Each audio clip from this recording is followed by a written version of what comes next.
Your attention, please. Paul and Alex are required to proceed to the gate immediately. What? No way. What is happening here? This is the last call for the Layovers podcast. Really? Come on, man. This is our thing. We got this. Oh, yeah.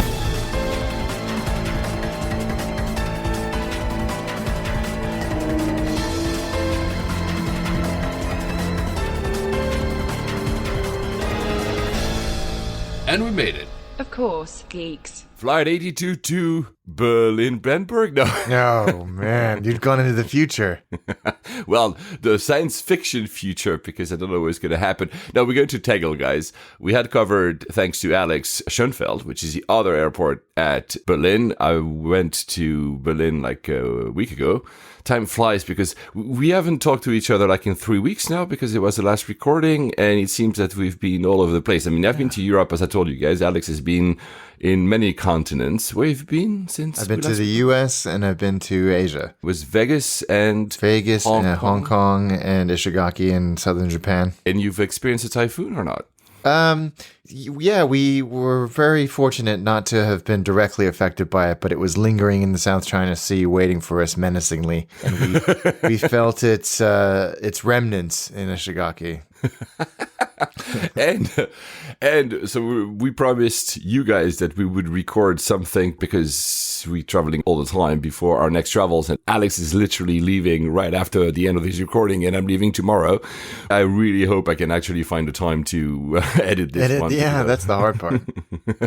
We'll give the rundown of where we're flying to at the very end of the episode, so you guys will have to wait until then or to fast forward, but don't do that. Yeah, don't do that. We also want to acknowledge and welcome all our new listeners from Spotify. Spotify is proving quite popular, actually. It's really hard to know if those are people that just transferred over from Apple Podcasts and Overcast and other tools, or new people. If you're new people, hello. I hope you are liking our show. I'm going to say a few things for those, if there are any new listeners. First, you cannot leave a review on Spotify, but if you like the show, please do that on Apple Podcasts. If you are using that platform, you can also use, I think, Google Podcasts, though I have no way to actually check if there are any reviews there because I don't have an Android phone. I should, I know. Is that the only way you can do it? Wow. Yeah, I think so. There's no tools per se to do that. And then also you can send us messages on Twitter at lay_overs. Same on Instagram. I've been very bad at not keeping up with Instagram lately, but I gave some shout outs to Alex, my dear Alex, when he was traveling. And you can also tag yourself on Instagram if you want to do so. So tagging a picture-in-picture, so the picture of you listening to Layovers, so that we've gotten quite a few. Yeah, I was going to say, we've had some really interesting ones. Yeah, and now my plan is to feature them actually on our Instagram account. Again, because we're traveling so much, I'm very late at doing all this, so please bear with us. The good thing, though, is that people tend to be listening to the entire catalog, so until they catch up to this, we have some time, so they're not going to be mad at us not mentioning them. Which, by the way, this show is done without any show notes, because I literally came back last night from Lisbon, and we are Monday, November 5th, meaning I might not give any shout-outs. We might not give any shout-outs in this episode, because honestly, I didn't have time to gather the notes together, so please don't be mad at us. On that topic as well, it's a kind of a rule that I don't think we've ever said.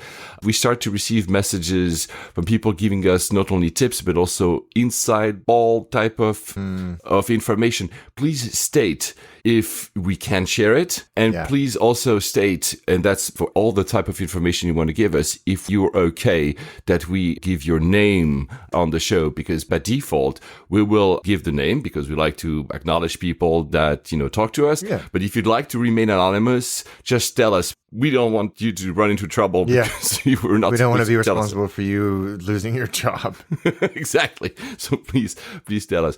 So there you go. And you can also obviously talk to us on Facebook if you want. Just search for Layovers. Layovers.podcast is the URL on Facebook. And final one is on Gmail, the email layovers2@gmail.com. I'm going to one day find a new name for all these accounts because they're all different and it's not very easy. Anyway, to the episode. So Tegel is like a box of Lego. We started the last episode with you building aircraft. Have you ever been to Tegel yourself? No, I haven't. My God, they really need a new airport. It's really like, it's like your kid. you give them lots of Lego pieces and they throw them together and they build something. That's how Tegel looks like. It's just quite crazy. I mean, it's endearing in some parts, I will admit that, but it's really not an airport for a capital. I mean, there's historical reasons. We'll get to that at the very end. Since we're on airports, let's acknowledge two things about mega airports. We always talk about mega airports. First, Mexico Airport, the new one by Norman Foerster, was cancelled. Isn't that incredible? Yeah. So Mexico is a country of 132 million people. There was a referendum because the new president came into power and said, this is too expensive. I'm going to ask the public, the citizens, to decide whether or not we should pursue it. Bear in mind that the current Mexico airport is completely bursting out the seams, completely over capacity. The new airport, which would have been magnificent, you can still look at the pictures online, guys, was costing billions and billions. They already had started almost like 3 years ago. They already spent, I think, at least $1 billion in that airport, and it was cancelled out of the vote. The reason I said 130 million is that less than 1 million people actually voted. So that's less than 1% of the entire population, out of which I think a little bit more than 2/3 said we want to cancel it and want to keep the current one running.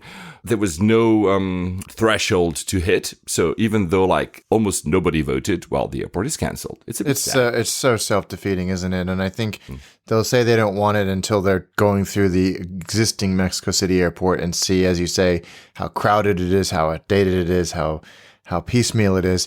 And the voter turnout should have avoided the result of the referendum anyway, because it was so low and by definition not representative of everybody's opinions. And also, I think there are a few things where these decisions perhaps aren't best if they're put to the public, in this format at least. You've got to take their opinions and thoughts into consideration, especially when this amount of money is being spent. But it being a deciding factor or the deciding factor just seems completely self-defeating. We understand that, it's a lot of money, that Mexico's economy might not be in the best shape, but it's true that the fact that they've started it, that they already spent so much money, and now there's like a big thing that's laying there forever that will be basically abandoned. So a bit like Berlin, So Berlin, for those who don't have context, was supposed to open, 6 years ago, 2012, and it still sits next to Schönfeld, actually, where you've been. And you can see it across the field. It's never going to open because it's not on spec. The cabling is not health and safety proof.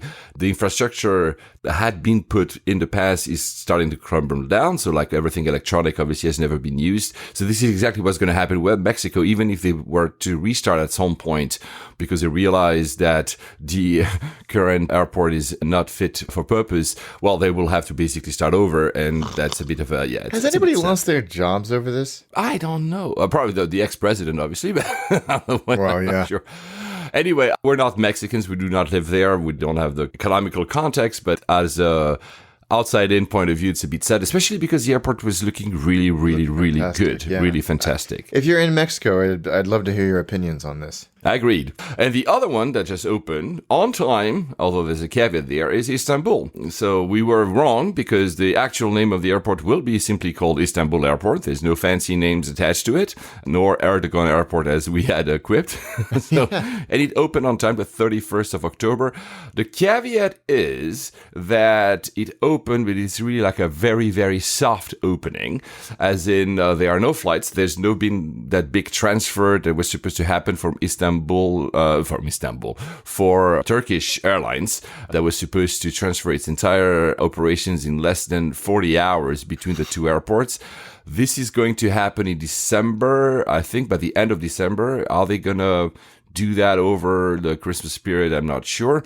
I think they wanted to open it first to simply say that, hey, well, we've been on time. And it actually is like almost ready, guys. We were very skeptical that they were going to do this, but they did it. It's there. And it's beautiful, by the way. The pictures look pretty fantastic.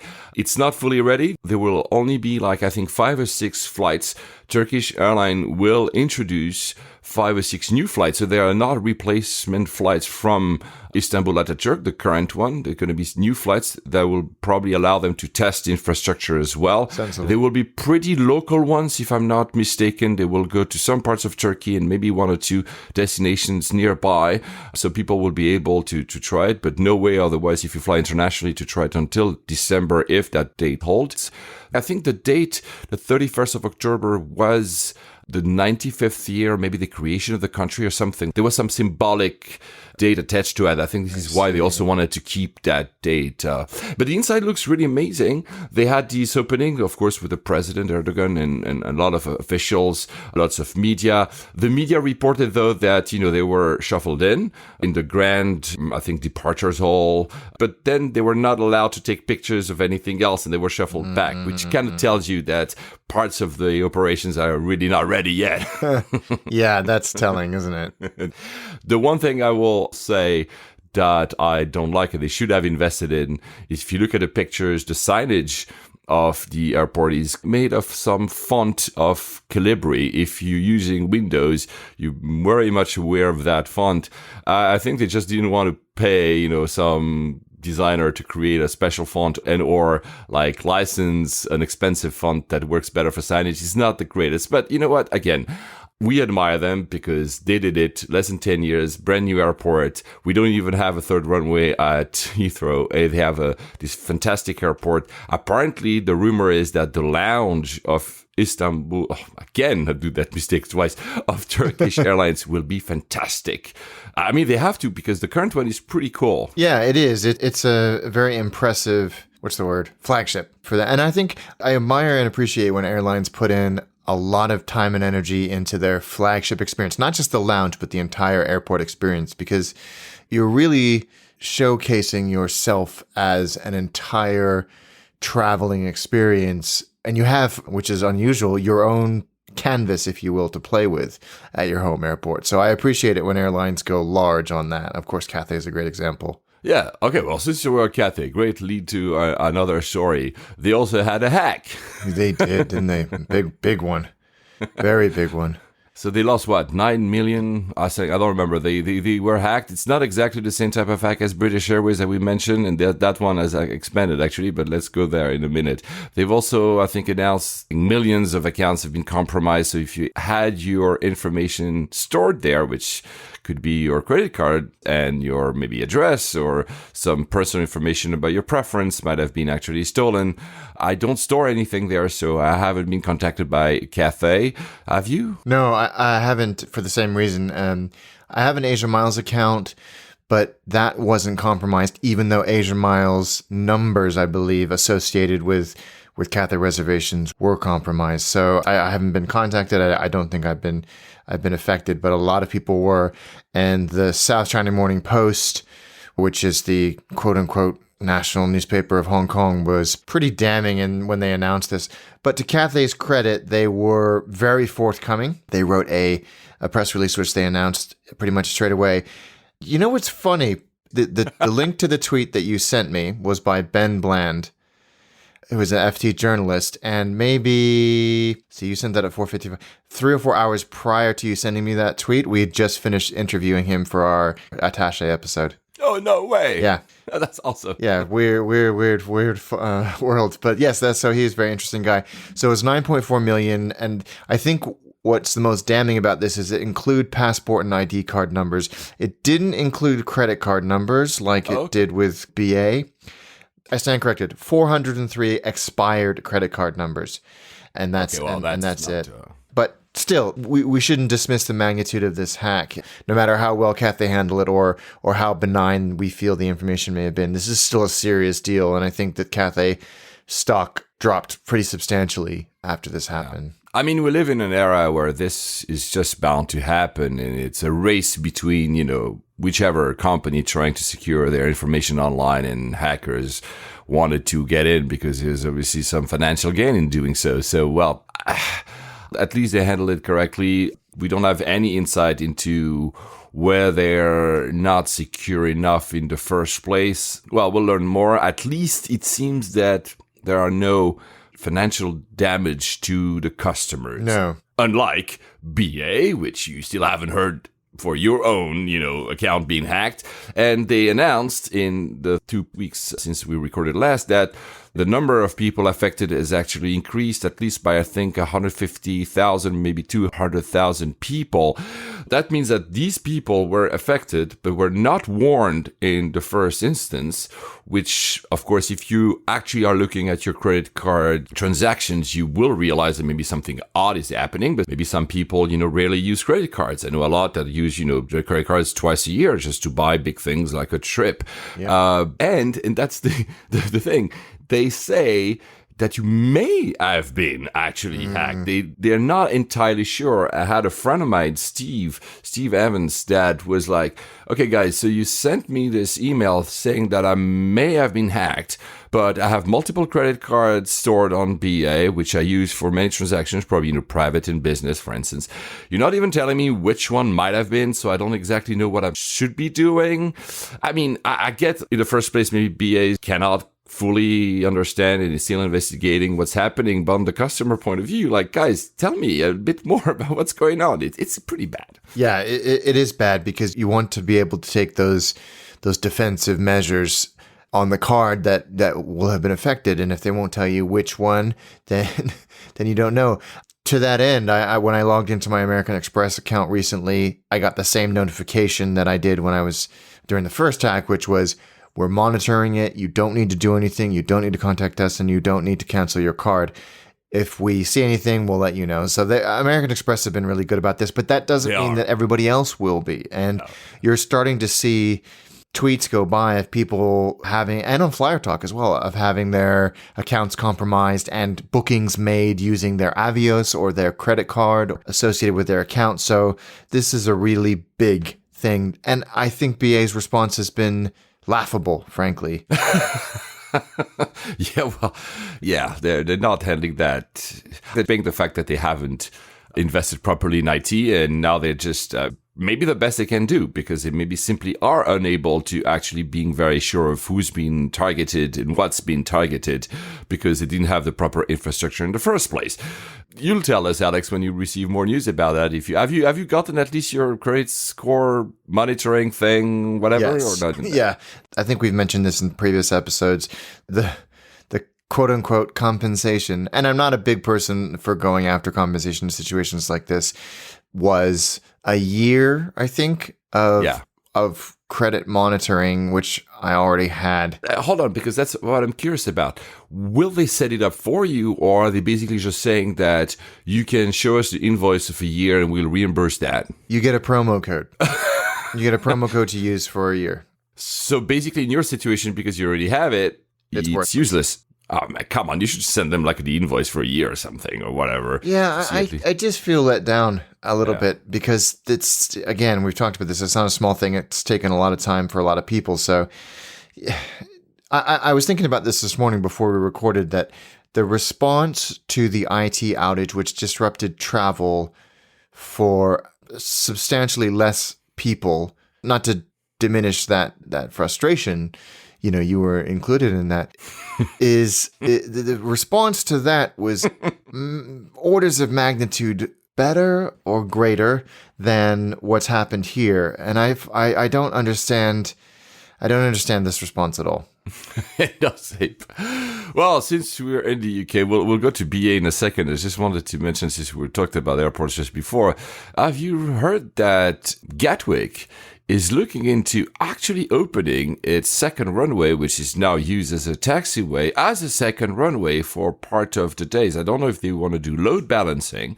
I don't even know if they're being authorized to do that by the local authorities, because it sounds like they just announced that we're going to use it for capacity, because, again, if you guys don't know, it's the largest single runway airport in terms of passenger traffic. So they really also are at capacity with one single runway. But since the other one, the taxiway, just go on Google Maps and put a satellite view, the taxiway, the things that run next door, is actually a runway, and they want to open it as a runway.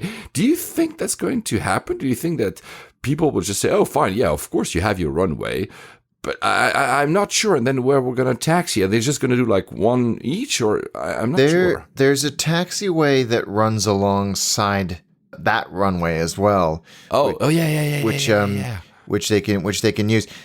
So there's a couple of interesting points here. They can't use them in parallel operations like you would in a place like San Francisco because they're not far enough apart for they're too close, to be done safely. What they want to do is allow a few more movements per hour by taking planes off when another plane has already landed, and that way they can increase. I mean, it's not a substantial increase in the hourly movements, but it's enough to ease the pressure. But I mean, we've both said this publicly on this show and privately back and forth to each other that airport is bursting at the seams from a real estate perspective as well. Both terminals, and I experienced this yesterday when we arrived, and certainly when we left for our recent trip. It's absolutely bursting at the seams. There's so many people. It's getting uncomfortable. There's not enough room to put anything. So it's getting silly, and they need a little bit more support and love because it is a good airport. It's a good airport. They've done a phenomenal job with what they have. Yeah. And it's almost ironic that the UK has been so forthcoming and so forward-looking into privatizing their airports, so saying that, Heathrow is privatized, Gatwick is privatized. Most of the airports in the UK are privatized, unlike the US, for instance, where airports are public infrastructure. It should be the case that these airports should be able to go faster, and actually both Gatwick and Heathrow in the UK are both locked into a dead end of not being able to expand anything, not a new terminal, not a new runway in both cases. Whereas you see, like, again, we just mentioned Istanbul or the new Al Maktoum in Dubai or et cetera, that are being built and built and built. And there is a certain competitive advantage of having great infrastructure when you see, and you've traveled there as well, Amsterdam, which is also, it's pretty busy but it has like this huge amount of space in terms of runways. Charles de Gaulle, for all we don't like it, has the same thing. Frankfurt, for all we don't like it, seems to have a little bit of more space. They have a lot of noise regulations though, but something should be done. But I don't know what's going to happen, and I'm a big believer in due process, especially environmental impact. But I think there comes a point where you just have to be politically brave and say, okay, we've considered everything, and we still believe this is the correct option for the country and the economy, and just do it. And just do it. The money for these things usually ends up being non-public money anyway, so it's not so much that. And anyway, in terms of return on investment for airports, I mean, the case writes itself. And again, these two airports are actually net positive. They're making money. Of course, parts of it is shareholders' money, so private money, but parts of it also comes back to the coffers of the state. Elon Musk has said yesterday that he wants to commit he says maybe, to not only develop a supersonic plane, but also an electrical supersonic plane, but also a vertical takeoff electric supersonic plane. That would solve all their runway issues, because if we could suddenly go off in the Thunderbirds or something and just leave the Earth, that would be effing amazing. So BA, you flew BA to Vegas, if I'm not mistaken, right? I did. How was that? I knew from a long way away that I was going to be on one of the non-refurbished 747s, one of the old 747s. And I took the precaution. I'd booked in premium economy, and I knew that I was going to... It was a day flight, which are just so dull. They're so boring. No matter how good the experience is, no matter how good the IFE is, they're just boring. And so I actually went out and bought one of the M-Power adapters because they don't have USB power, nor do they have power plugs in the seat. They do have. Can you still find those? It's like technology from the 60s. It took a while, but I found one on eBay. So I bought it, and I was like, because I wanted to get some work done or watch something. And that's fine. It is what it is. I still had the joy of flying on a 747, which was great. True. And I snagged a decent seat in premium economy, which was the last row on the right, which is usually pretty quiet. And I went, did I go to the lounge? I don't even remember. I can't even remember anymore. But I was walking actually to the gate, and I got an alert saying, your seat's been changed. And I was like, God damn it. You bastard, why have you done this to me? It's not the end of the world. It was just not what I wanted to hear at that moment. It didn't tell me what the seat was. It just said, see the gate agent. So when I got to the gate agent, they handed me a new boarding card.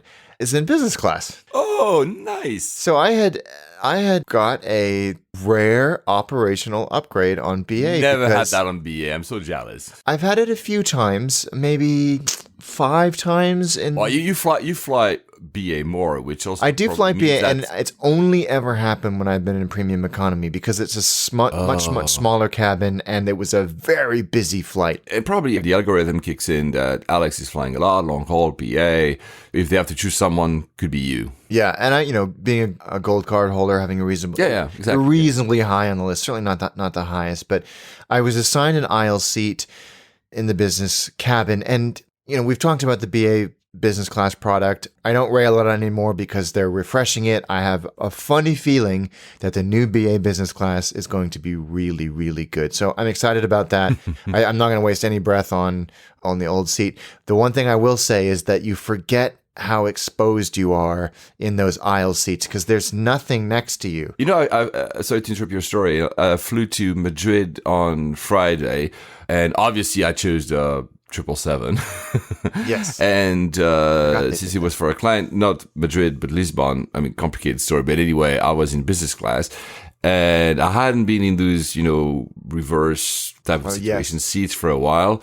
I don't even know why they fly a 777 to Madrid because the cabin was half empty. I know why. Could have done with a 321, but They do it's it for cargo capacity. Oh we talked. You talked about that. Yeah, it's true. Finnair. Yeah, that's how I discovered that little nugget. That usually the first flight of the day is a bigger airplane, just so that there's cargo capacity. Actually, it's funny because the head of the cabin pursuer, what's the name on BA? I always forget. Cabin services manager, I think. Came to me and says, "You choose this route on purpose because it's a 777." So, yeah.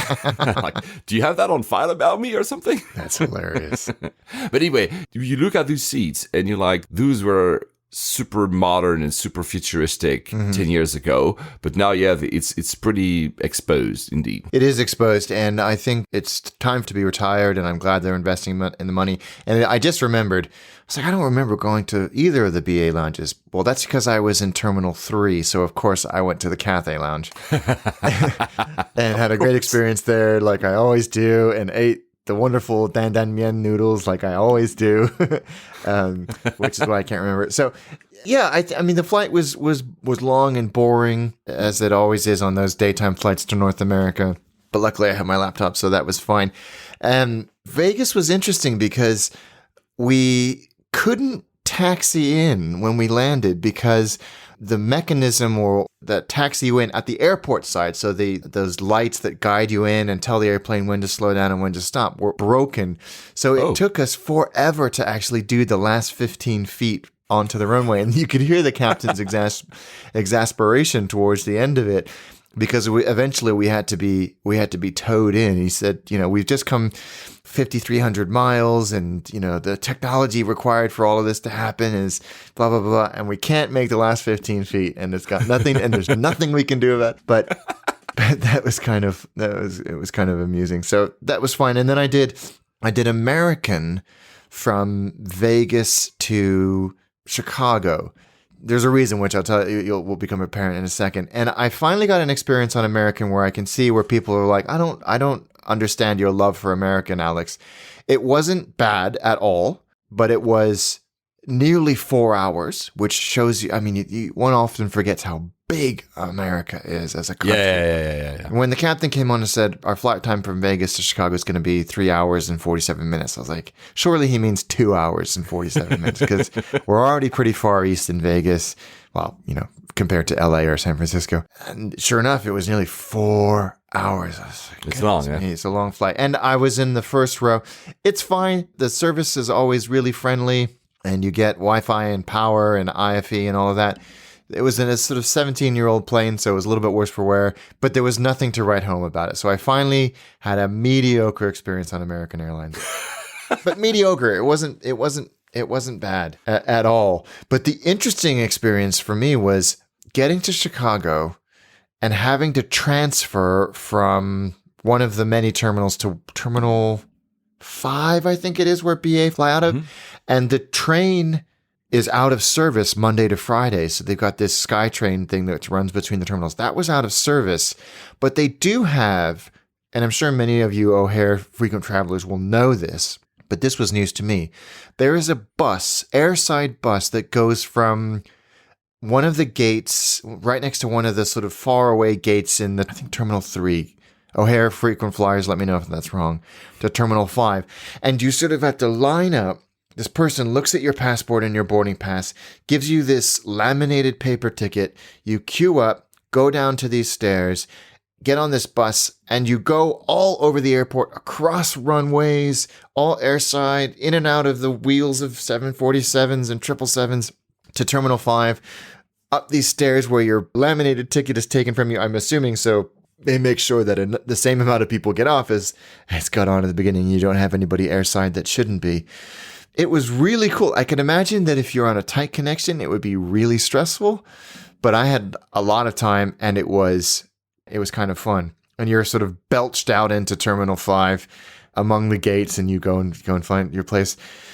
So that was weird. And I went to the Concorde Lounge, or the first, well, they call it a lounge. It was like a broom closet at O'Hare. It's a dining room just for first class passengers because I was flying in first. And you can't use it if you're a gold card member. You have to be flying in first. It was microscopic. It was absolutely tiny. Maybe had 6 or 7 two-person tables. But I will tell you this. I had the best service I've ever had in a lounge anywhere at that place. Really? The young gal who looked after me was so friendly and so kind and so good at her job. I don't know if she was a BA employee or one of the third-party service companies that often service lounges or provide staff for airlines. I didn't want anything to eat because I wanted to eat on board, and I'd just eaten on my flight over. But she still went out into the business class lounge and got me a bunch of crudité and dips and all of these things just in case I got hungry. The food was okay. It looked pretty good. I didn't order anything, but I just wanted to give her a shout out because she was so good. Really representative of what I think BA should strive for in all of its lounges, even though it was a broom closet in O'Hare, windowless broom closet in O'Hare. I love how you call that. Yeah, it was tiny. It was tiny. Even the lounge itself was really small as well for business and first, and it was bursting at the seams as well. So. And then how you came back? I came back on an A380 and first on BA, which is the first time I've done that because How was that? It wasn't. Why is that? Usually when we talk first, you jumped right into it. What happened? Dude. Well, I'll tell you. So you come into the cabin, and this was the first time I've done it on an A380. The only times I've done BA and first have been on a 747. So it's a completely different cabin. You know, on ANA in business, how it feels very.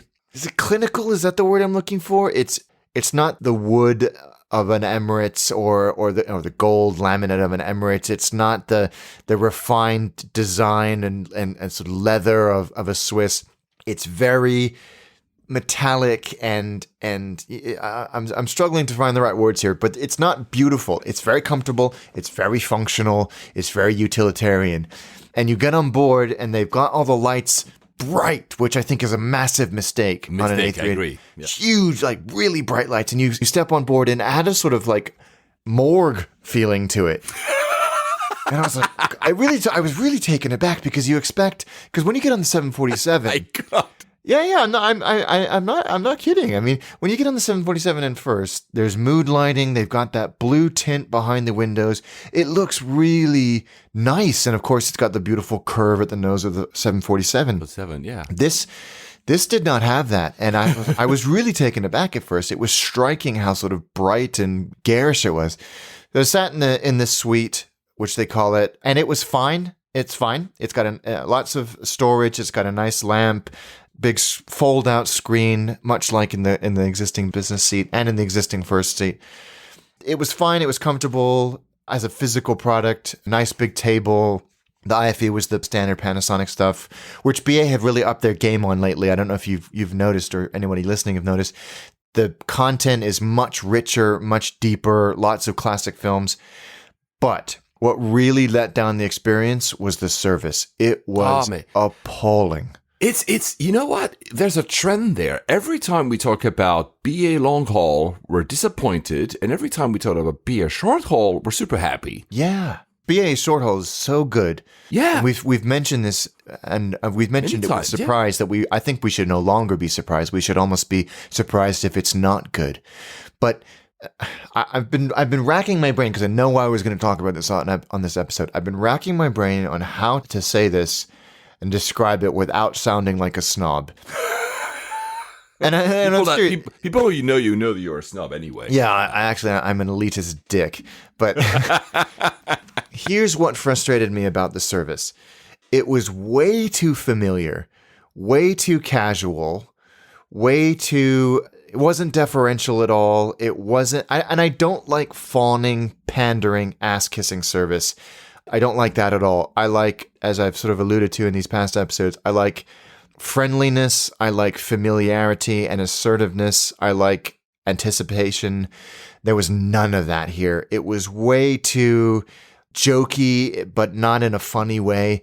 And I wanted to eat, and I'll come to that later, even though it was a very, very, very short flight. We were doing 1,000 kilometers an hour at one point, ground speed, because of the wind.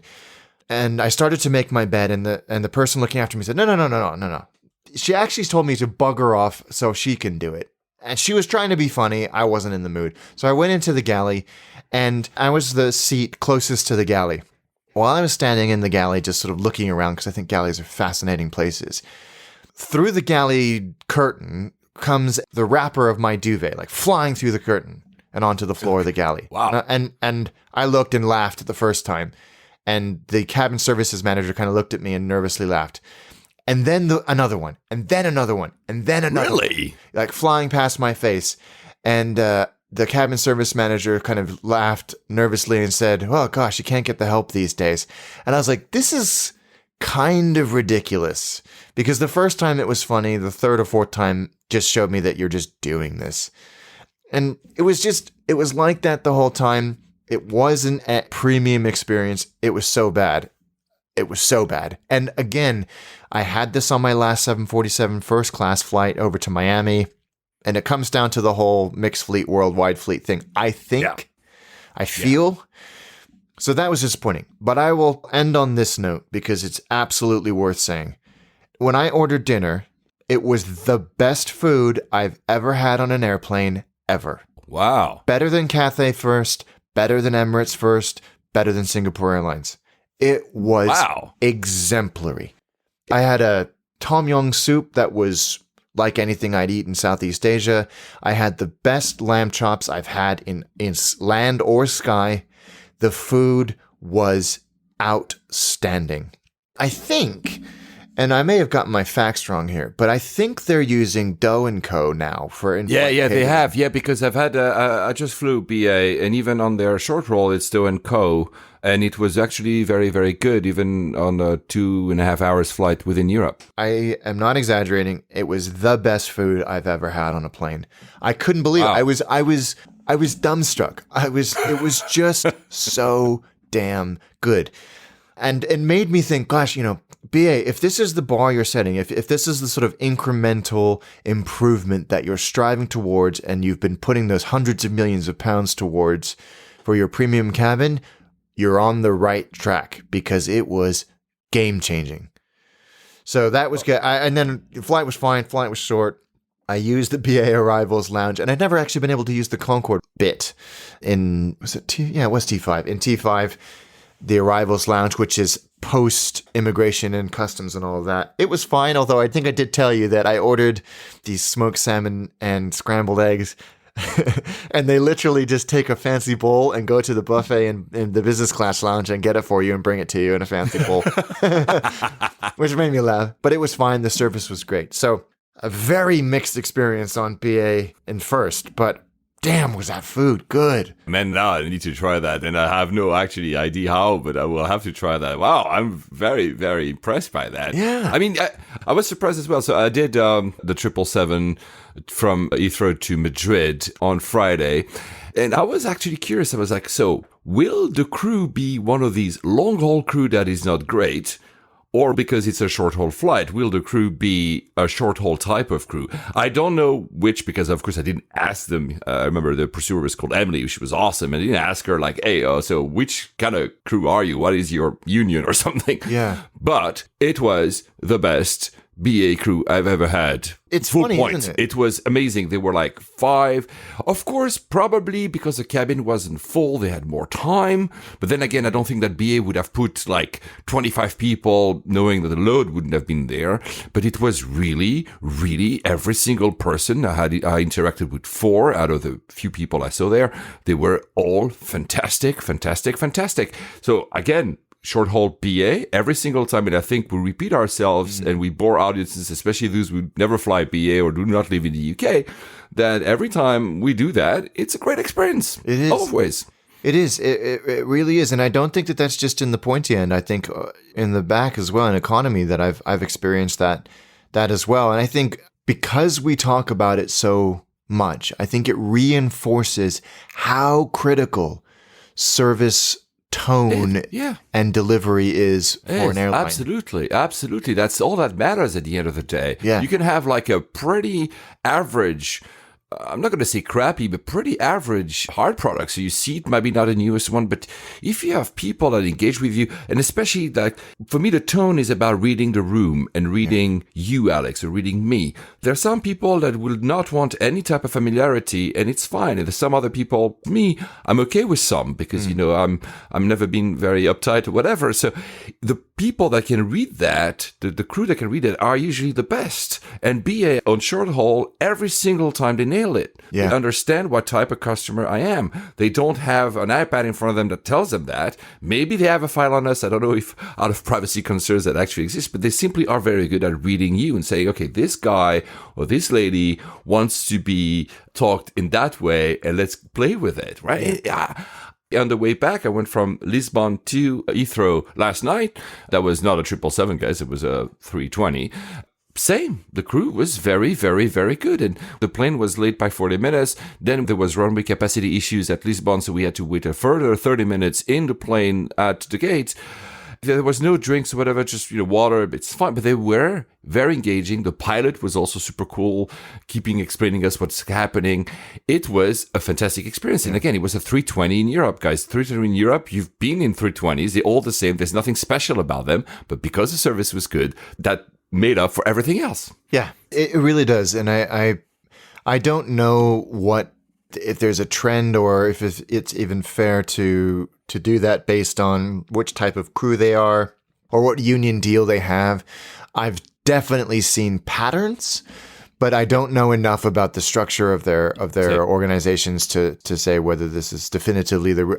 I just don't think it is definitively the root cause. I just think that it's a very interesting trend, and it dissuades me from wanting to travel long haul on BA because it can be so bad.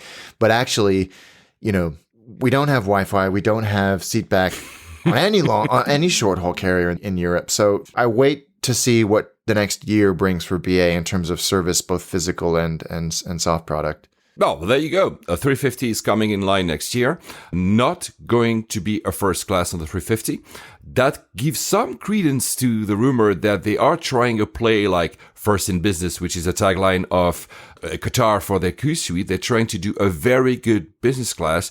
That means that you don't need then a first class if you already have such a good business class. The rumor is that they are basing the design on the Vantage seat, something that you can see on SAS or Qantas, for instance, I believe, but they're basing it on it. Means that, there's a lot of room to play with. Will it have a door like the Q Suite on Qatar Airways, which, by the way, I'm flying for the first time in 2 weeks. Haha, I'll be telling you all about that. And they are, let's also be, and I think we said that as well many times, when they introduced the business class back in the day, it was a very good and very forward-looking one. So probably, hopefully, the one that they will introduce next year will have the same, like, building them up for the next 10 years. And the Dough & Co., you know what? The chocolate mousse that I had on the 777 to Madrid was one of the best chocolate mousse I ever had in a flight. And as a Swiss, I'm very, very peculiar on my chocolate. So yeah, I think Dough & Co. is actually very good. They nailed it. The chocolate that you recommended to me to get in Zurich, by the way. Sprungli. Yes. I brought some back from my wife and they give me major kudos. some of the best chocolate I've ever had in my life.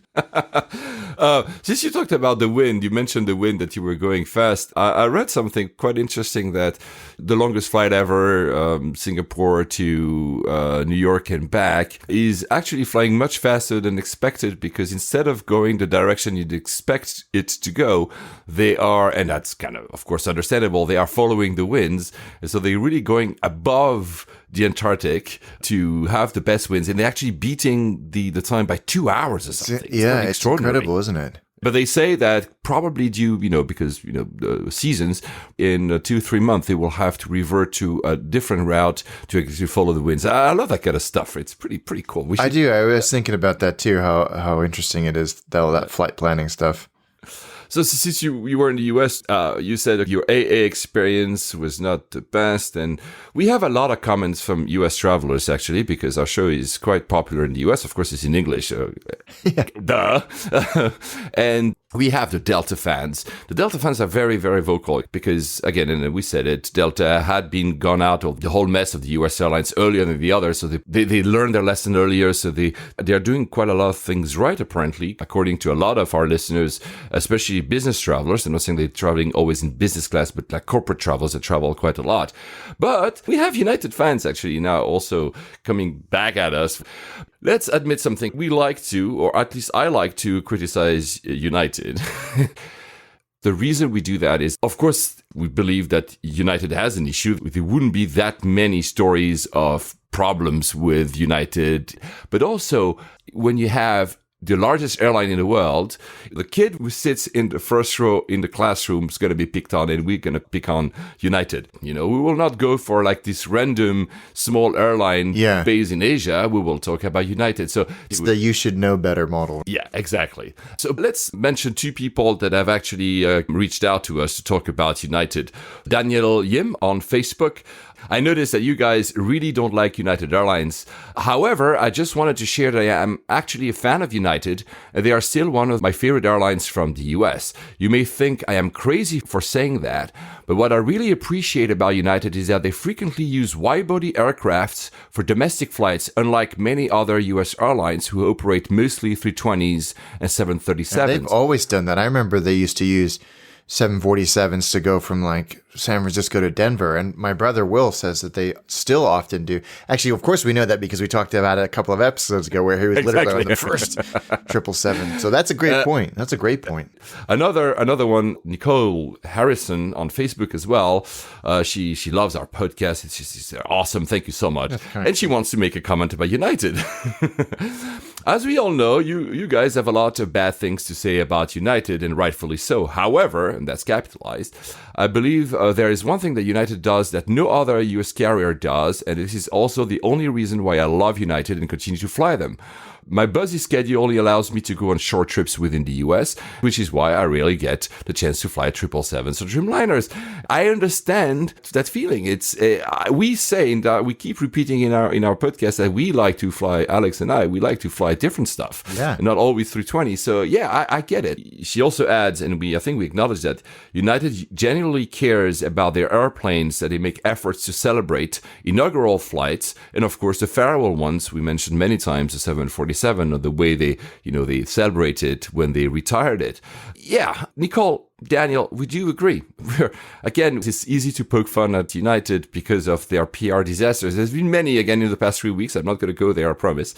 We're not going to stop criticizing United, but please let us know if you have like amazing experiences at United. Let us know. I think Greg. Yeah, I was just going to say that Greg Barnes, who does Attaché with me, he sent me a message saying that he'd had a very interesting experience with United, and we'll try and get him on, or at least get him to give us his thoughts in a little bit more detail. But he had a positive experience, and this is no longer random. It's turning into a trend. United defenders, American airline defenders, or Delta lovers, just, come at us. Yeah, absolutely. The whole point of this show is to have opinions and to make a little bit of a laugh of many things. So we don't want you also to think that we're like pure fanboys of like the likes of Emirates or Cathays. They also do stuff wrong, and we're going to call them out. So absolutely. Just please come at us. Though I'll finish with that. Alex has way more exposure to the US airline market than I have. Obviously, my opinions may be worthless. Since we're still in the US, Delta, we mentioned, I think, 2 or 3 episodes in a row that they were launching the Airbus 220. They actually now are flying them. If you're flying economy, you have to choose the seat 16E because it's in the row of 3, but in front of you, there's a row of 2, and then you have both the window and the leg room, and you're in economy. That will be the favorite seat for a lot of AV geeks, I believe. And when I get the chance to fly Delta within the US with that aircraft, I'll definitely choose that seat because I'm very tall. On the topic of the CS series, so the Bombardier, now a 220, we had a listener, Jacob Courtade, that reacted on both our comments when you flew it on Swiss and I also fly it on Swiss. I might actually fly it on Air Baltic next month. I'm also looking forward to that. That there was no divider between economy and business. And he says something very interesting, that the reason Swiss hasn't installed a movable cabin divider isn't cost. It's that Bombardier cannot figure it out. What? They were supposed to have a solution for Swiss by product launch in 2016. However, Bombardier has no experience with this. Their airlines typically have fixed domestic first cabin, exactly like Delta. You know, the seats in the front are simply different than the seats in the back, whereas guys in Swiss, like any aircraft in Europe, the seats are exactly the same. So since they have no experience, they never had produced a plane with a divider for the European market, and thus couldn't actually figure out a solution. They still don't have a solution because there's still no dividers like it exists on 320s. That's amazing. Yeah. Maybe they've abandoned the idea of dividers altogether, though I'm thinking that now that they've been onboarded by Airbus, which has experience in dividers, obviously, and that it's clear, almost like a certainty, that this airplane will be a smash hit because a lot of airlines are interested in it. We will see dividers because if more European airlines especially buy them, airlines will ask for some kind of curtain or some system to separate. Yeah. But it's interesting that it's just because Bombardier didn't know how to do it. Yeah, you never would have thought that would be the actual reason. Jacob, thank you so much. He's actually Canadian, lives in Switzerland. It's perfect. He knows the Bombardier because he's Canadian and he also lives in Switzerland, which was a lot. To one of my trips, the one I just actually mentioned, for some reason, when you try to book on Iberia, which again, it's the same company, IAG, than BA, which also has Aer Lingus and others. Yeah. When you try to book on Iberia, it's usually less expensive than when you book on BA. So I had to do London, Madrid, BA, Madrid, Lisbon, Iberia, and then I went back from Lisbon to London with BA. And when I was looking for the pricing, the best prices were on Iberia. And I'm like, this is the same exact route. Why is it less expensive in Iberia? It doesn't make any sense. It's the same seat, same plane. Yeah. I never understood that. It's such a mystery, airline pricing. So I did that. Obviously, I didn't want to pay more for the same exact thing. Iberia's website is really not the greatest, but it's okay. You can actually find your way around it. But then it wouldn't let me check in online on anything. I would go on Iberia and it would say, oh, you're actually flying BA, so please refer to the BA's website. Okay, fine. I'm going to the BA's website. I was able to locate my PNR, but then it would say, oh, but no, it's an Iberia booking. You cannot check in. Okay, fine, whatever. You don't agree with each other. So long for the integration. So I show up at Heathrow and you and me have access to that first wing if you're a gold card holder. I give my name and she's like, oh, you cannot check in here. And I'm like, sorry, what? They said, yeah, your PNR is Iberia. You need to go to zone whatever. And I'm like, hold on, are you not the same company? And then she says, oh, but your flight is on BA today. I'm like, yeah, okay, so I'll let you through. She adds, this is starting today. Today was November 2nd, so probably starting November, if you have an Iberia booking, you're not able to access the first wing at Heathrow, which... That doesn't make any sense. 2 out of the 3 flights I was making are on BA. One day. And then in Lisbon, I had a similar story. And you're like, how many years have they been together? The same. One mentioned about Iberia. The plane I was in, it was a 320. It was almost 17 years. Wow. But USB and 110 volts at each seat. You're like, how is not BA or Lufthansa or Air France or all these other companies don't have that? Yeah, that's frustrating. And again, same with American. A lot of the 737s I flew on were 8, 9, 10, 15 years old, and they all had that all had that as well as Wi-Fi. So there's no excuse anymore. Yeah. I don't fly Iberia a lot, so I don't have experience, guys. If any of you flies Iberia, some people would say, we land, and Iberia is one of the world's leading airline for on-time arrival. He actually says that. He gives the statistics and proudly says that we've only been 4 minutes late today and people should be happy about it. And I was like, do they force you to tell you that? Yeah, that's weird. I mean, why not? It's nice to be on time, right, by the way, but it's interesting that the pilot would say that upon landing on the PA. Is that something, guys, who fly Iberia, is that something that happens every single time? Because I've never heard that. It's like going on a date and they start going through their resume. It seems like the information is superfluous. Tinder for airlines. Yeah. Okay, another little trip I did was to go to Athens for a travel event. Aegean is recognized among the leading airlines and actually leading airline in Europe. It's always great. The food is really amazing. They really have fantastic local food. And I think I had actually said that on the Layovers episode of Mastication Nation. So I just wanted to acknowledge Aegean because I went for this travel event. I was doing the introduction speech. And Aegean is the biggest sponsor. They were the biggest sponsor of the event, the biggest partner of the event.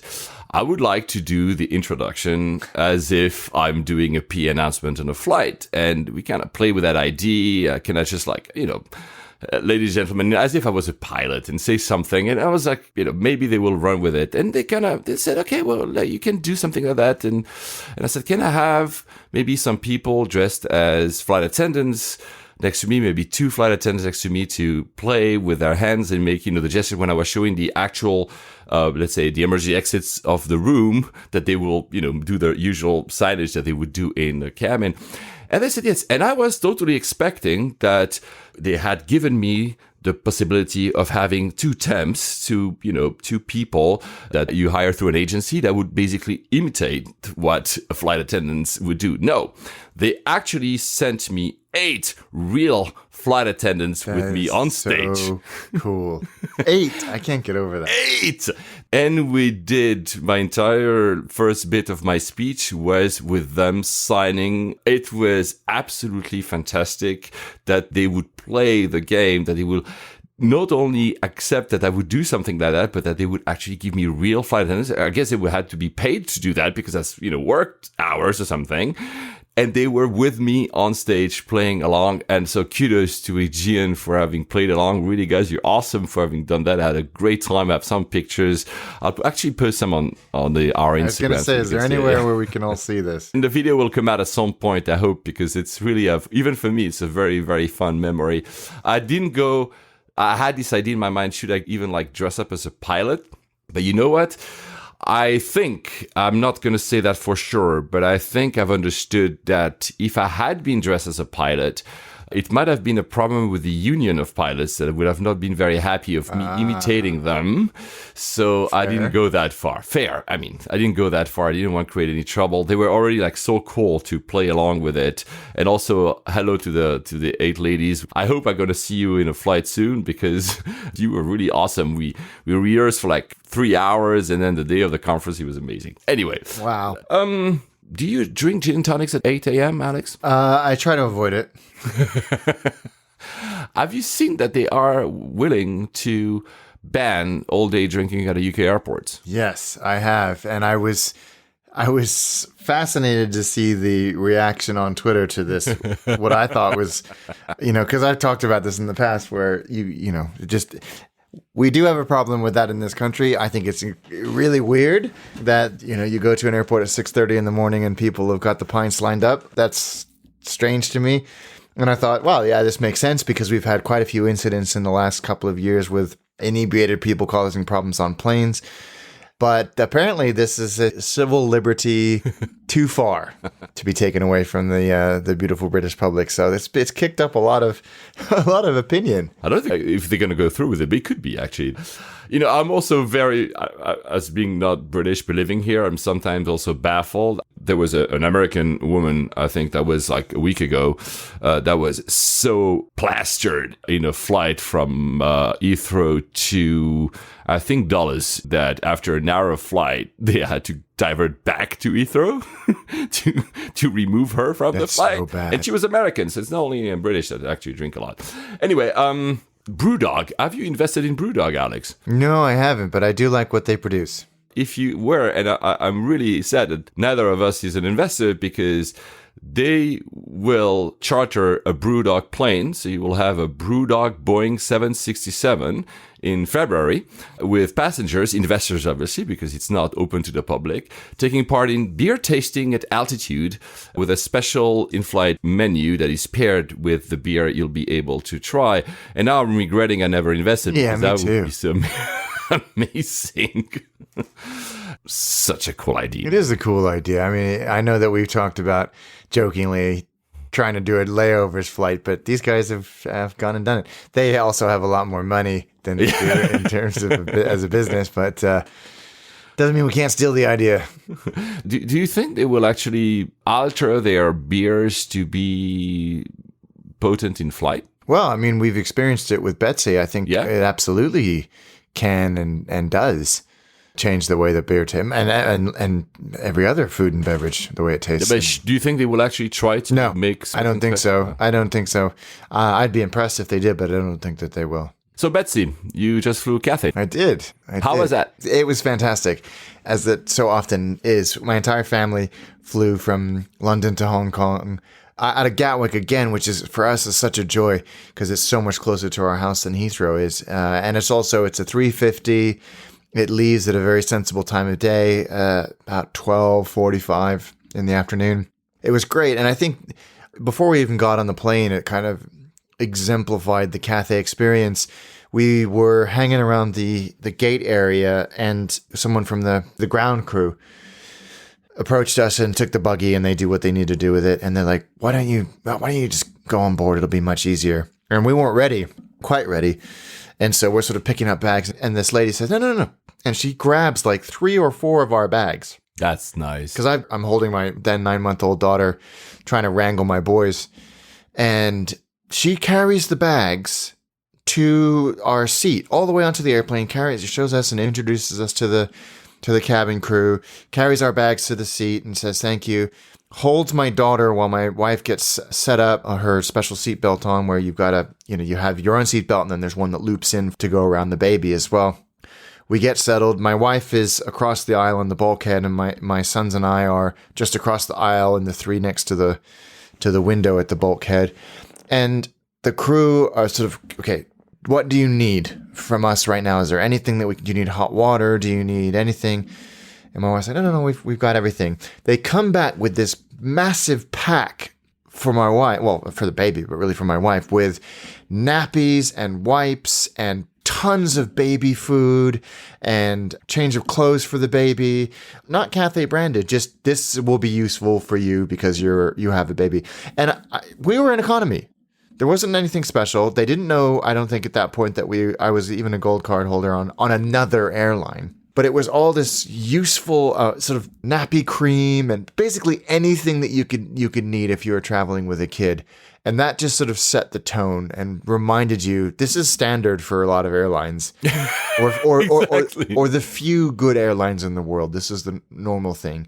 May I interrupt you there? Is that because I don't have kids? So is that something that you keep having every time your family? Are you still prioritized first to board the plane? It depends on the airline. I mean, we would have boarded first anyway, because I've got my BA Gold card, which is honored and accepted on all one world carriers, except American, where they board their top tier first, maybe, which I think is fine, totally acceptable. But we would have boarded anyway. Yes, generally they board families and people that need families with young kids. So if my daughter hadn't been there, we would not have technically qualified. Because I'm a status holder, so usually I'll be very front of the line. So I will witness the people that enter first. And I have seen a trend, it's not scientific, but it's just me traveling, that it seems that less airlines do that, or less flights I've been on have this built in. For me, it was, kind of normal that people with assistants and people with kids, especially strollers, but it could also be slightly older kids, would get first, get settled, and then they start boarding priority passengers, etc., etc. And I have a feeling, and maybe guys, listeners, tell us if you're seeing that as well. I have a feeling that because maybe some idiot priority travelers are complaining, it seems that now it's not always the case. I think sensible airlines realize it makes sense to get them out of the way. Exactly. And you need more time to settle in as well. I mean, I guess you have 3 kids and a baby and all the stuff. You need a little bit more time. So you're going to clog anyway the AL. So better leave you a few minutes for you first. And we have it down to an art because we do it frequently. And because you're called Alexander. Well, that too. But we have a system. We know exactly what we're going to do. We know who's got which kids and who's sitting where and all of that. It still takes us time. It still takes us time because kids are kids and they mess around and they, But I was so impressed by Cathay doing that, both the combination of ground staff and in-flight who looked after us so well. And my sons and I had the bulkhead, which had acres of space in front of us. So I could actually have my daughter. You send me a picture. Yeah. That's a really awesome seat. In flight, it meant that I could let my wife rest. I had all 3 kids. My daughter just sat on the floor in front of us and played while my sons either slept or ate or watched TV or whatever. That was the perfect seat. It wasn't great for the boys to sleep because you have the fixed armrest. And on the way back, we were run well behind, and actually they slept much better as a result. But Cathay were great. The food was fine for economy. The IFE, as you know, is top notch. Well, they've got live TV now, and the Wi-Fi was good, and there's just so much to do. So it was fantastic. On the way back, we left at I think midnight, and my kids were fading by then. But it was a fine trip back. Very, very easy. They slept. Now, hold on, Hobby. Before you say that, your kids were dressed up as pilots at Hong Kong Airport. I want to know about that. Okay, so first of all, before I mention the other flight we took on this trip, Hong Kong Airport is a building site right now. It is my father-in-law, who's a semi-retired mechanic by trade, is fascinated by all things sort of machinery. And we took him up to the top of Terminal 2 where there's that great observation deck. And you can see all of the dredging equipment and barges and ships out building the 3rd runway to the north of the airfield. But also behind Terminal 2, there's massive infrastructure projects going on to support the Macau-Hong Kong-Zhuhai Bridge, which just opened while we were there. But also the expansion of Terminal 1 and the airport facilities there. It is unbelievable how much construction is going on there. Unfortunately, and I pray this is temporary, the Hong Kong experience is not great. The airport experience is not great. Yeah. Airside. Landside, it's fine. Landside, it's still clockwork. It's still great. There's still great facilities. It's still a joy to come in and out of. But when you come in, for those of you that know Hong Kong Airport well, when you come out of outbound immigration and you're in this sort of raised area before you go down to the gate level, there's this huge food court. Half of that is being redeveloped, so there's very few options. There used to be 2 or 3 really good local Hong Kong restaurants there. Mm-hmm. I mean, they're nothing to write home about, but they're good local chow before you get on the flight. They've been replaced by benign international fare that you could get in anywhere. San Francisco, Copenhagen, Singapore, anywhere in the world. And that drives me effing crazy. It really pisses me off. So we say that all the time. I mean, the sameness. And I was thinking about that. Sorry to interrupt you again, Alex. I was thinking about because at Lisbon Airport and Madrid Airport, it was exactly the same shops. Exactly. Yeah. There's no difference. And then I thought, because I did some work with some of the duty-free companies that, are hired to build that, it's a turnkey solution. They are coming and then say, we have the deals with, Louis Vuitton and Mont Blanc, and we have deals with whoever restaurants, and we build a thing, and that's part of the problem, I believe. And it's really sad, really, really sad. It is sad. And it's frustrating as well. And I think Hong Kong is okay in that they are proud of who they are. And so you have heritage, Shanghai Tang, and you've got quite a few other Hong Kong-centric shops. But in terms of food, I hope they fix it. If you go down to the other end by the Cathay Bridge Lounge, where the terminal splits into two arms off the main pier there's another food court which has okay options. But anyway, that pissed me off. But to your point about my kids, there's this Discovery store around gate 43 or 44 that, upon further investigation, i.e. talking to the dude that was running it, it's a project between the airport authority and some store in Hong Kong. It's basically this kids play area, pay as you play area. You pay 40 Hong Kong dollars, which is $4 US. And there's like Duplo trains and buckets of Lego and there's virtual reality headsets. There's 3D modeling, the 3D printers and 3D filament making. And then in the back, there's this simulator. So the kids dress up in pilots' uniforms. Then they sit in this simulator. It's not a moving simulator, but it's got, the yoke and the buttons and the switches and the knobs and all that stuff. And they play this video of a real motion simulator, what a training captain would see, of a 10-minute loop around Hong Kong. So you take off and fly. And the guy that ran the place was like, okay, and this is that, and this is what's going to happen. And okay, guys, let's make sure are there any birds? We don't want a bird to hit a bird. And, that's Victoria Harbor, and it was named after Queen Victoria, and that's the ICC, blah, blah, blah. And it was really, really well done. So if you have kids and you're going through Hong Kong, especially late at night, it's open until 10 p.m., go and try it. It was so much fun. So impressive. Awesome. That's awesome. But since you're in Hong Kong, tell us about the other flight. So you went to Ishigaki. Did you use a Hong Kong Express airline? We did HK Express. Yeah. How was that? Is that the same you did last time as well, right? Yeah, they're the only airline outside of Japan that fly to Ishigaki. So horrendously early flight. So we stayed at the airport hotel, the Regal Airport Hotel, which is connected to the airport the night before. And it was on T2, so I've never been to that one, actually. It's a bit of a ball ache at the moment because T2 has no gates. It's purely check-in. Ordinarily, they have a train, which you go through the immigration and security at T2, and then you go down and you jump on the train. But the train is, because of all this construction, it isn't going that far.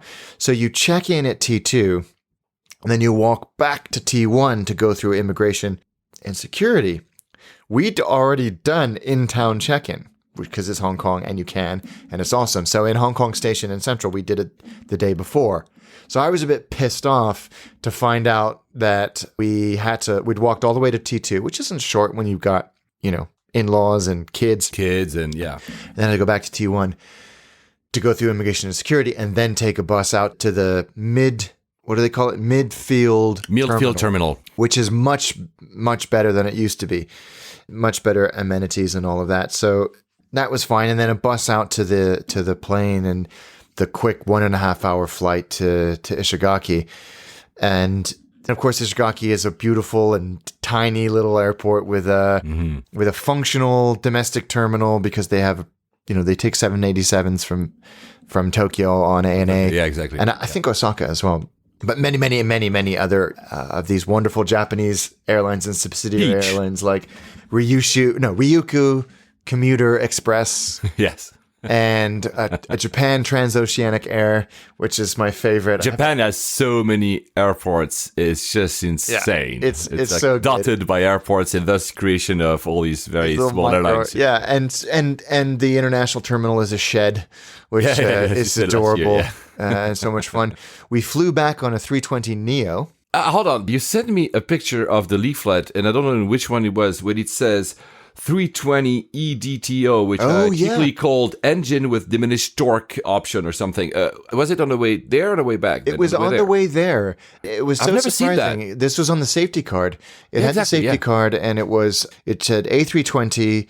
What was it? EDTO. EDTO, and then the 3 aircraft registrations that go with it. That go with it for HK Express.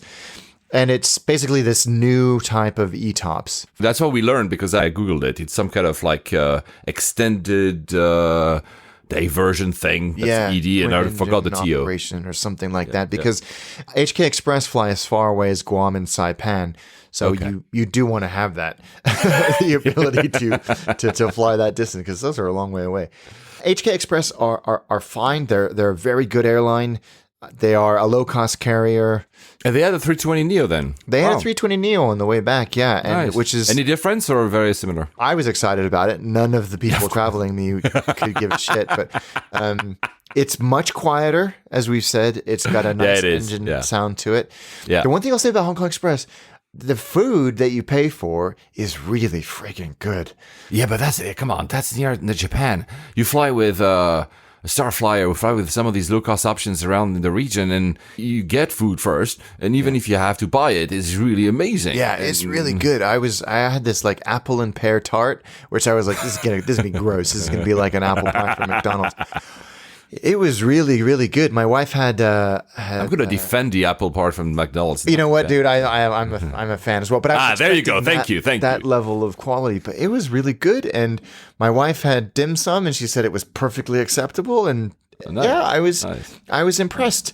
And the flights were both absolutely rammed. They were low cost. Yeah, but it was fine. And when you come back into Hong Kong into Terminal 2, we did get a gate. And then you just jump on the train to the main terminal where you go through immigration. Because I mean, I think if I could just, all these apps that we take to, book our flights or whatever, they should tell us, will we have a bus or not? Of course they can sometimes, but I mean, yesterday I was at Lisbon and suddenly the bus rides, you go through like seemingly in the middle of the city to go back to the airport, and you don't even know how long it takes. And then, of course, we had to wait in the bus forever. By the way, I sent you the picture, a very interesting trick. It was raining cats and dogs over Lisbon airport.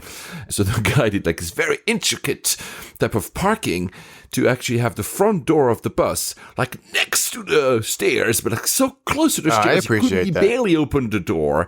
Anyway, back to you. But yeah, I don't like buses. No, I actually to Hong Kong, I can't remember which ground handling company they used, but we were all on the bus, and then they parked the next bus like right up against our bus, and they said, "We're really sorry, can you please get off this bus and go on to the next bus?" And it was like they parked it as close as they could, so you could literally step from one bus into the next to bus. the other, yeah. And they're like, "We're very sorry, the air conditioning isn't working on this bus." It was 7:30 in the morning. It was maybe a 35-second drive out to the bus. We were looking at each other going, we really wouldn't mind, but thank you. That's very kind of you. Actually, that reminds me that I don't like buses that have a set of doors on each side, because you never know which actually will open. I try to look at on the tarmac and say, okay, what is the usual way they do it? Yeah. Or I ask the driver, but in some countries he looks at me this is me, because I really want to be closer to the door that will open. That's the funny thing, is that I'm a very similar mentality. So on this bus journey, we didn't get on the left, we didn't get on the right, we got out the front.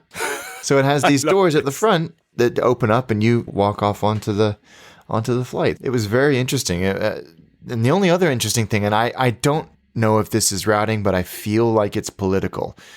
If you look on a map where Ishigaki is, it's about 100 miles, if not more, maybe Taiwan. Yeah, maybe 150, 200 kilometers directly to the east of Taiwan. When you fly there, you fly basically directly east out of Hong Kong.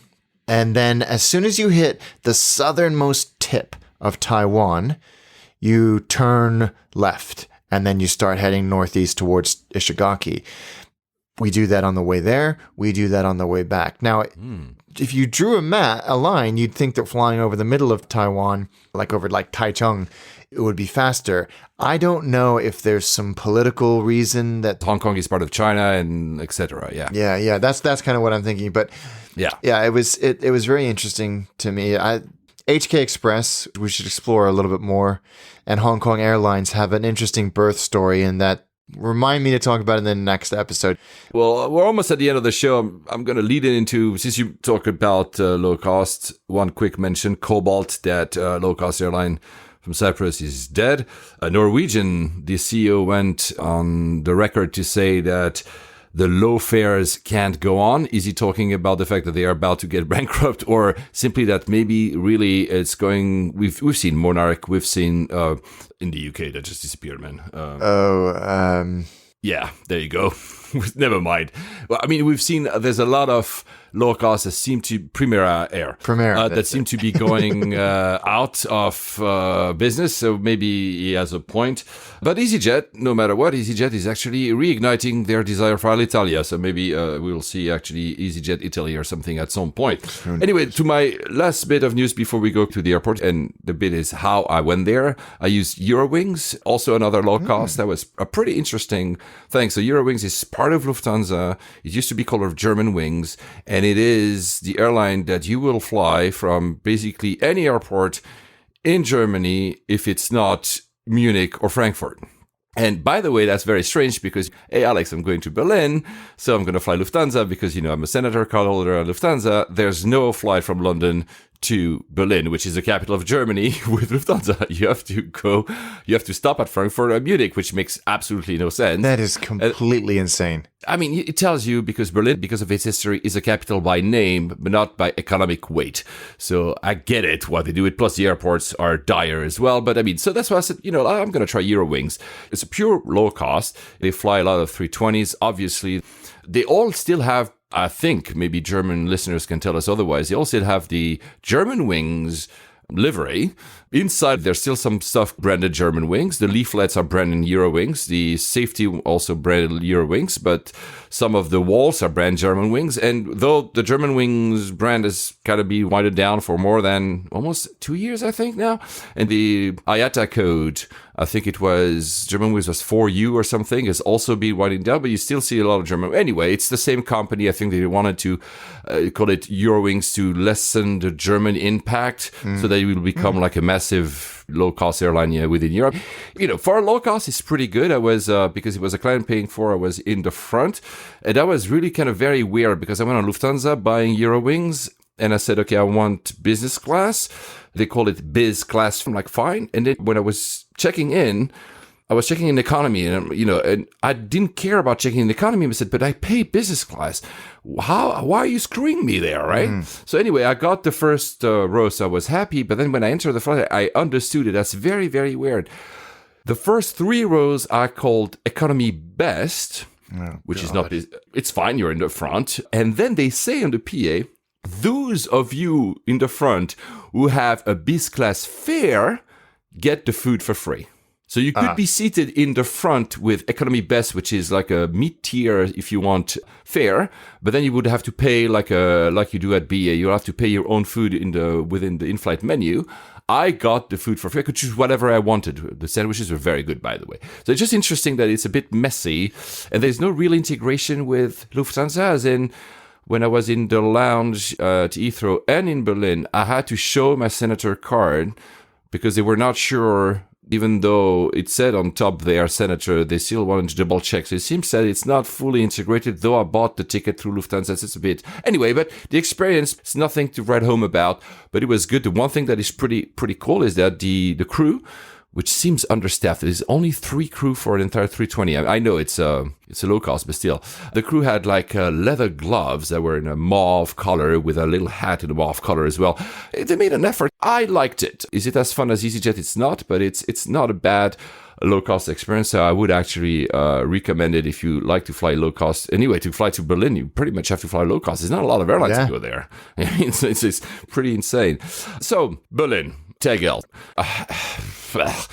So again, because Berlin has a very strange history because of the wall, it was, walled in for so many years, and it did regain its capital by name, but not by economical weight. It means that the airports are old. Schönfeld, we mentioned, guys, listen to the episode. This one is a complete disaster in terms of layout. There's like 5 terminals. 2 are built as a kind of an hexagon, and 2 others are like kind of bolted in on the side. You have to go out to reach them. The signage is not clear at all. You can see that it's almost like a temporary airport. It's completely over capacity by a mile. I mean, it's just crazy because they don't have that new one, clearly. Yeah. The very interesting thing is because it's so small, they cannot accommodate anything airside. So everything happens landside. Even the lounges are landside. See, I wouldn't be able to enjoy the lounge if it was landside. So I entered the Lufthansa Senator Lounge. And I asked the lady in the front, I say, so how long do I have to walk? Because I'm in Terminal A at that point in one of these hexagon, and I'm supposed to go in one of these weird little things on the side. I say, how long? She says, well, we recommend to go half an hour early, but I'd recommend that you actually go 60 minutes early. And she tells me, because it's a catastrophe. If the official employee of Lufthansa tells you it's a catastrophe, you're like, okay, I'm going to leave like 90 minutes in advance. There's no such thing as a fast track, which is fine, but it stresses you out. I'm like, it was my first time, so I had no context to know how is it usually? I was trying to Google it. I'm like, and so I had a coffee. The lounge is pretty good. It has this kind of very 70s feel with 80s feel, but it actually works. I kind of like that lounge. I'm going to say that. But then, so I'm like, I stayed 20 minutes. So you know what? I just want to go there. I just want to make sure. And yeah, it's like, because it was never meant probably to be a terminal. So it's very, very badly laid out. You wait forever. The very quirky and funny thing is that you see the, what they put like to create lanes. On every single one of them, it says BER, which is Berlin Brandenburg already. So I think they have printed out all the material for the new airport. And since they can't use it, they're refurbishing it to the old airport. So you are in TXL and everything says BER, which is like even more ironic when you know the story of BER. You're like, okay, this is really a disaster. And then I think that was in Terminal E. It's basically the size of your office that I see in the back, Alex. For those who don't have a context, it's maybe the size of a shoebox. Yeah. And you have a few seats. But obviously, when you're too early, then you have nothing to do. And post passport control, which is only 2 gates, there's not even a coffee place. There's nothing. So thank God I knew that. So I took a coffee because I had 40 minutes to basically wait for my boarding. Really, a badly made out airport. There are some shops. But you literally guys, you bump into people all the time because it's so crammed, but because the layout is so badly done and everybody has to kind of crisscross each other. You have suddenly, you walk in what should be the departure hall before checking, and you already have some airlines have a checking there, but some airlines don't. And then there's a shop, and then there's another checking, and then there's like a machine to check in by yourself. And then there's a McDonald's, and then there's another checking, and then there's a Starbucks above it. It's really, really strange. But you know what? Overall, it worked on the way there. It was okay, even though I had to pass through passport control. Honestly, between that and the experience you mentioned last year at Schönfeld, it's a toss. The advantage of Tegel over Schönfeld, I think it's closer to the center. Yes. So at least you get that. The links to the center are not great. I ended up just taking a cab. It was just easier because it's really, everything seems temporary. Again, I'm totally understanding it's Berlin, it's temporary. The city has been rebuilt, the massive investments.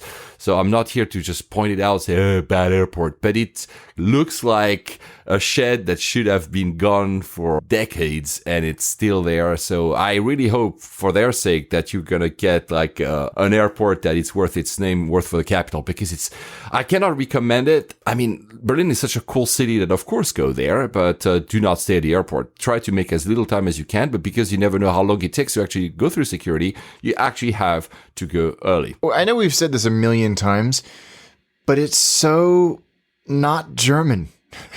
Yeah, no.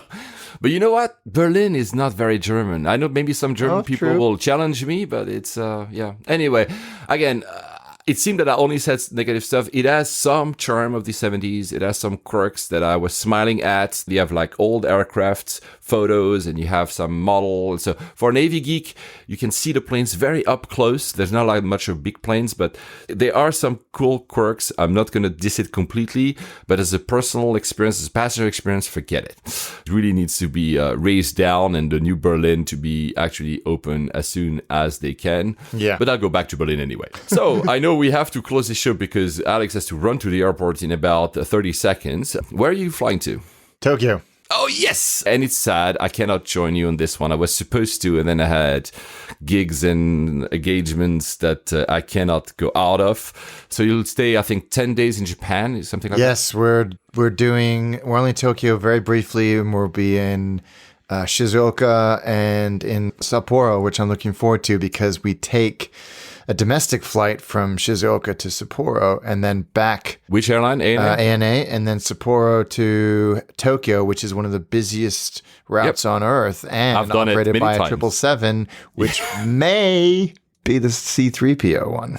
I used to do that with 747s, actually. That was really always cool to do that route with 747s. We'll probably dedicate our next episode maybe to Chitose, New Chitose, which is that airport in Sapporo. Shizuoka, I've been, but also like more than a decade ago, so I don't remember a lot about it. But yeah, these are cool airports.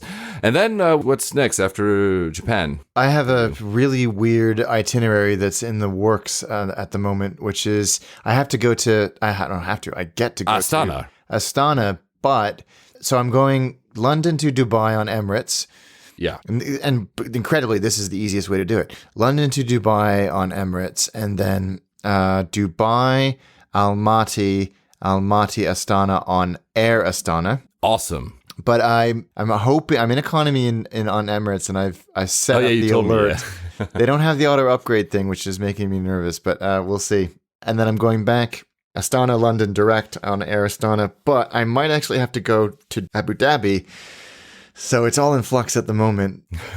Because getting from Astana to Abu Dhabi there's a direct flight on. Yeah, I've done it. But not on the day that I need to do it. My God. Okay, that's the one I've done with Etihad. Actually. Etihad do it. We'll see. But that's my next trip. Where are you headed? Because I think I'm just going to reveal it. I'm going to Karachi in Pakistan tomorrow. I'm flying with Etihad actually through Abu Dhabi.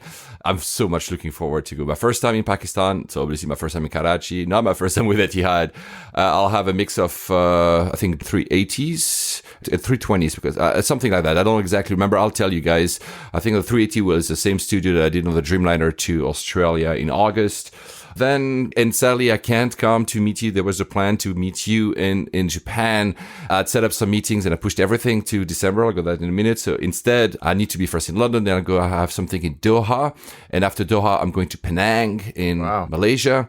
And then on the way back from Penang with Qatar Airways, I'm going to have the Q suite. And, it's really stupid because it forces me to basically stay in Doha airport for like 10 hours because I wanted to fly the 777. So I was saying, I want a Q suite. So I'm going to stay in the airport just for this, extending my layover forever just because I want to fly the Q suite. Totally understandable. So I'll be able, guys, to tell you about that and also about Penang, obviously. And then what else? Riga, probably Air Baltic, and then Helsinki, probably Finnair. Wow. I haven't booked those ones. Going to Serbia as well in Novi Sad, so not Belgrade. Probably Lufthansa. I haven't chosen yet. I have to book that today, actually. And Tokyo in December. Yeah, that will be interesting, guys.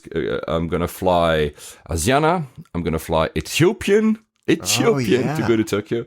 And I'm going to fly back with, JAL, Dreamliner in business class. That's on miles. I want to try that seat at the Apex one. That's amazing.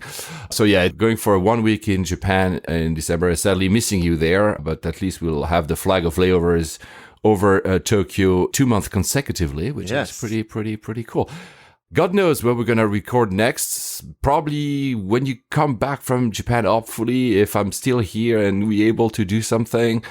Guys, we hope that you can also fly in all parts of the world, no matter if it's low cost or high cost, but with a lot of fun. Send us pictures. Tell us all the feedback. Hate us or love us. Yeah, we'd love to hear it. In the meantime, happy travels. Safe travels, guys. Man, I had no idea you were doing so much.